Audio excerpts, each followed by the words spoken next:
recent years, the voters of Kentucky's 6th Congressional District did something that frankly gave national political strategists a massive collective migraine. Oh, a total headache. Right. They walked into the ballot box, they voted to put Donald Trump in the White House, and then, literally in the exact same breath, they voted to put a Democrat, Andy Beshear, in the governor's mansion. Which is just wild when you look at national trends. It really is. So today we are doing a deep dive into this ultimate political puzzle right here in our own backyard.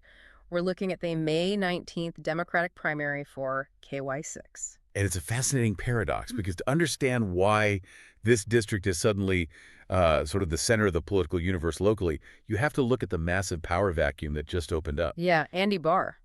Exactly. For years, this seat has been completely locked down by 7-term Republican incumbent Andy Barr. But he's vacating the seat. He's jumping into the U.S. Senate primary to replace Mitch McConnell. And that Senate race was just completely upended, by the way, because Donald Trump just threw his official endorsement behind Barr. Right. So almost overnight, this House seat, which has felt practically untouchable for Democrats for a decade now, is just wide open. Wide open. And, the geographic and demographic reality of this district is what makes it so incredibly volatile.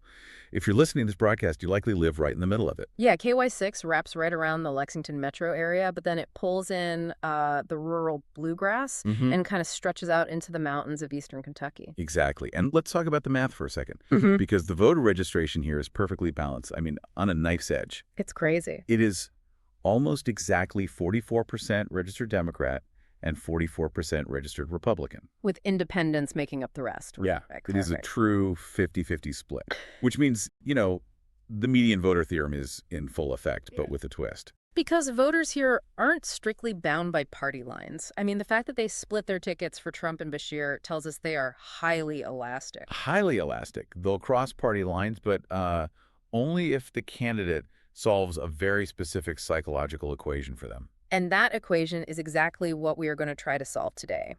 If you're a voter sitting in Richmond or Frankfurt right now, you aren't just choosing a candidate on May 19th. No, you're choosing a survival strategy. Exactly. You're choosing the survival strategy for the entire Democratic Party in purple districts.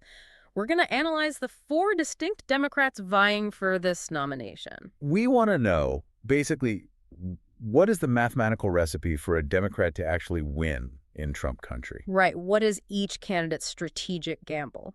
But before we put these strategies under the microscope, we need to set a quick ground rule for the show today. Yes, very important.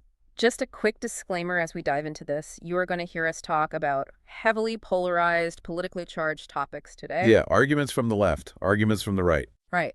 We are going to be discussing Donald Trump, the MAGA base, abolishing ICE, and, various progressive policies. We aren't here to pick sides. Absolutely not. We're not endorsing any of these viewpoints or platforms. We're putting on our political science hats strictly to show you how these candidates are trying to hack the electoral system and win your vote based on their own pitches. So let's start with the first blueprint, which relies really heavily on the concept of negative partisanship. This is the strategy of David Kloiber. Okay, the former Lexington councilman. Right, he's 43, a former Lexington Fayette Urban County councilman. He also ran for Lexington mayor back in 2022. And he runs his family's nonprofit and an investment firm, I think. Yeah, he does. And his entire electoral calculus is based on this deliberate, highly calculated avoidance of national partisan warfare. Wait, so he's running in a Democratic primary, but he explicitly refuses to spend airtime attacking Donald Trump. Yep. I mean, in today's political climate, that sounds almost impossible. It is really unusual. But the psychology behind it is actually very sound if you look at behavioral science. How so? Well, Kloiber argues that the moment you start your pitch by saying, Trump is corrupt, or you criticize MAGA voters, you trigger an immediate cognitive block in half the electorate. Oh, I see. Because if a voter cast a ballot for Trump, attacking Trump feels like attacking their identity. Exactly. The defensive walls go up, their heart rate literally increases, and they just stop listening. You've lost them before you even get to your policy platform. Okay, that makes sense. It's sort of the political equivalent of sneaking vegetables into a kid's mac and cheese. Yeah. Like if you put a plate of raw broccoli on the table, in this case, national progressive talking points, the kid just pushes it away. Right.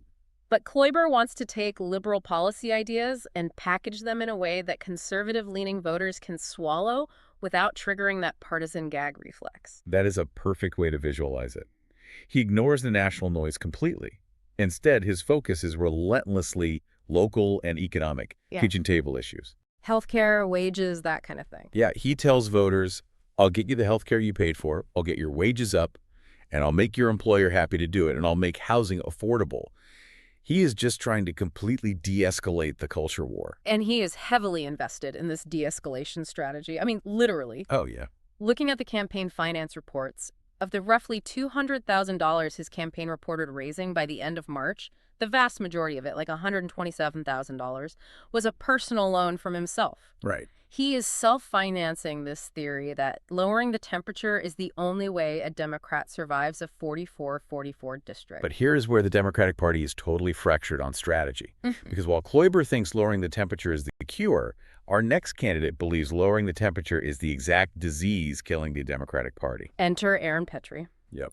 She is a 38-year-old businesswoman, a former bourbon blogger, and she recently moved back to Lexington after spending much of her career in Washington, D.C. And if Kloiber is trying to soothe the partisan divide, Petrie is trying to ignite a progressive shockwave. She completely and explicitly rejects the centrist pivot. She just looks at the traditional Democratic playbook for Kentucky and tears it up. Basically, yeah. Yeah. She argues that basic Democratic platforms like, being pro-choice or supporting LGBTQ rights are not progressive badges of honor anymore. To her, those are just the bare minimum price of entry to even call yourself a Democrat today. Exactly. She wants to push the envelope significantly further into national left-wing territory. For instance, she is openly critical of Israel. Oh, wow. Yeah, stating they are carrying out genocide against the Palestinian people. And she explicitly says she doesn't care how traditional donors will respond to that stance. And it goes further than foreign policy, too. In a recent candidate forum on Kier, the other candidates were taking the standard, measured approach of talking about reforming U.S. immigration and customs enforcement, or ICE. Right, the usual talking points. But Petrie bypassed reform entirely. She was the only one to outright say she wants to abolish ICE, pointing to what she describes as their violent and sometimes lethal handling of immigration crackdowns. It's a massive strategic gamble. And she is running a very lean, frugal campaign, drawing on her private sector experience. Yeah, out of about $213,000 raised, which, by the way, includes a $55,000 loan to herself, she still had nearly $122,000 in cash on hand heading into these final weeks. Which is a lot. That frugality gives her staying power. But I have to stop and ask about the math here, because on paper, this seems completely counterintuitive. What do you mean?